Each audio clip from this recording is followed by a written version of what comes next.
ဒီနေ့ကတော့ရန်ကုန်မှာဒါမျိုး cheese platter အုံးထမင်းကောင်းညင်မောင်စီလုံးတီးနဲ့ breakfast တွေစုံနေဆိုင်မှာသွားစားမယ်။ညတော့တရုတ်ကပြန်ရအောင်ချင်းမြန်မာ breakfast အရသာတွေရန်လွှမ်းနေရနဲ့ breakfast သွားစားပါမယ်။လေးရတော့ရန်ကင်းမူကောင်းလမ်းမှာဘောက်ထော်ပူတာရုံလမ်းတွေရခစ်တီဝီဆိုတဲ့ဆိုင်လေးပါ။ဒီဆိုင်ကညနေ9:00နာရီထိဖွင့်တာဆိုတော့ draw လို့ breakfast နောက်ကျရတဲ့အတွက်လည်းအဆင်ပြေတယ်။နွေးကြည့်ပြီးတော့ draw စားခြင်းနဲ့ပါနီပူရီစီလုံးတီ cheese platter ပြီးတော့ကောင်းညင်မောင်လေးပါမှားလိုက်ပါတယ်။ဟိုဒီလိုမျိုးမလိုင်းပြပြနဲ့ပြန်ရောက်ခဲ့ရအရင်တောက်ချင်နေရ။ဟုတ်တယ်များရဲ့မြန်မာမီဒီယာတော့အကောင်းဆုံးပဲတကယ်။အလီကတော့ဒရာစားစင်လုံးမှာထားတဲ့ပါနီပူရီလေးပါချစ်စရာလေးဒီမှာကြည့်အလုံးလေး။စားရင်ပဲများလို့မရဘူးဒီလိုမျိုးအလုံးလိုက်ကိုအားရပါရပါစတဲ့ထည့်ပြီးတော့ကြိုက်ချရတာမျိုး။အားလုံးအနှစ်တွေအပြည့်စားတော့ထားပြီးတော့အပေါ်အချင်းလေးပါဆန်းနာဆိုတော့အရသာပြပြနဲ့တော်တော်လေးစားလို့ကောင်းတယ်။ပိုစီနယ်လေးပါတင်ပေးထားတော့အရသာလေးကတော့ဆန်းလိုက်ခက်ရှင်းတိတ်တိတ်လေးမျိုးတော့ဖြစ်တယ်။အမကတော့ပိုစီနယ်မပါတော့ပိုစားလို့ကောင်းတယ်လို့ပြောတယ်။အရသာပိုစီနယ်ကိုမကြိုက်တဲ့အဖွဲဟာဆိုရင်တော့ပိုစီနယ်ကိုဖယ်စားဖို့ recommend ပေးပါတယ်။ဟီဟီပါနီပူရိုပြောရနော်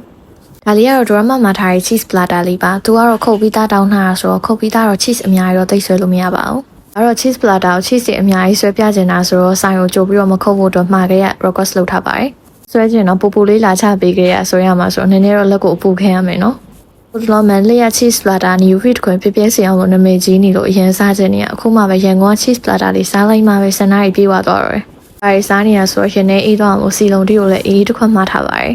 ဟိုဒီအေးလေးတောက်ပြီးစားရပို့လိုက်တယ်။တိုင်းပြောရင်ဘယ်ခီးတော့ဘေဒေတာရဲ့အောင်ကိုဒေတာနဲ့ကိုမျိုးရဲ့အစားတော့ကတော့ကိုပါဇက်နဲ့အကိုက်ဆုံးပဲ။မြန်မာ taste ကိုဘယ်လောက်ငတ်နေလဲဆိုပြင်ရအောင်ချင်းကောင်းချင်းမောင်းမှာမှာပြီးစားထားပါတယ်။ညင်းပေါင်းကတော့စက်သား6ပုံလေးနဲ့တွဲစားရတော့အကြိုက်ဆုံးပဲ။ငချင်းနဲ့ကောင်းချင်းမောင်းရောယူထားပြီးမယ်ကောင်းချင်းပေါင်းလေးကိုတော့ပို့ပြီးကြိုက်တယ်။ပြီးတော့ဒါလေးတွေကတော့ဟော့ပါရဲ့ပြီးတော့အုံထမင်းရဲ့ပါ။သမီးကတော့ဒါမျိုးပုံစံလေးလာချပေးရပါ။ချက်သားကတော့မြန်မာချက်ကိုတုံးတယ်လို့ပြောတယ်။အဲ့တော့ဗိုင်ယန်စာနေရဆိုတော့အသားရောဟင်းလေးနဲ့ထည့်ပြီးပါတက်ပကံနဲ့မှပေါင်းစားလိုက်ပါတယ်။မှငယ်ရုပ်သီးကြော်လေးနဲ့တရသီးစနက်လေးပါပေးသေးတယ်။မလေးကတော့အုံနဲ့မွှမွှေးလေးနဲ့အရသာခက်စိမ့်စိမ့်လေးမြန်မာချက်နဲ့အရင်လိုက်တယ်။ဒီမှာတစ်ခုကောင်းတာကတော့သူကအစားသောက်တွေအကုန်လုံးအချိုးမုံမတုံးဘူး။ဆိုင်ရကိုယ်တိုင်လုပ်တဲ့ဟင်းခက်အမွေကြိုင်တွေပဲတုံးတာဆိုတော့လူကြီးတွေအတွက်ပါစားလို့အဆင်ပြေရပဲ။ပြောဆိုရင်ဆိုင်ရကိုယ်တိုင်ကြော်တာပဲတုံးတာဆိုတော့နည်းနည်းလေးစားရင်အောင်တော်တော်လေးဆက်တယ်။အဲ့တော့ရှာပပရန်ကုန်မှာတွေ့ရခဲ့တဲ့ဟော့ပါလေးပါ။ဒီဆုံးဟော့ပါကိုပြောပါဆိုရင်တော့ဒီအုံလို့ဟော့ပါပဲအုံသီးဖတ်တွေပါအများကြီးပါတယ်။အဲ့ဒါတော့တခိုက်ချင်းစီကတော့ချိုစိမ့်ပြစ်နှစ်နေရပဲ။ဘိန်းမှာစားနေကြအပုံတော်တတိယသွားတယ်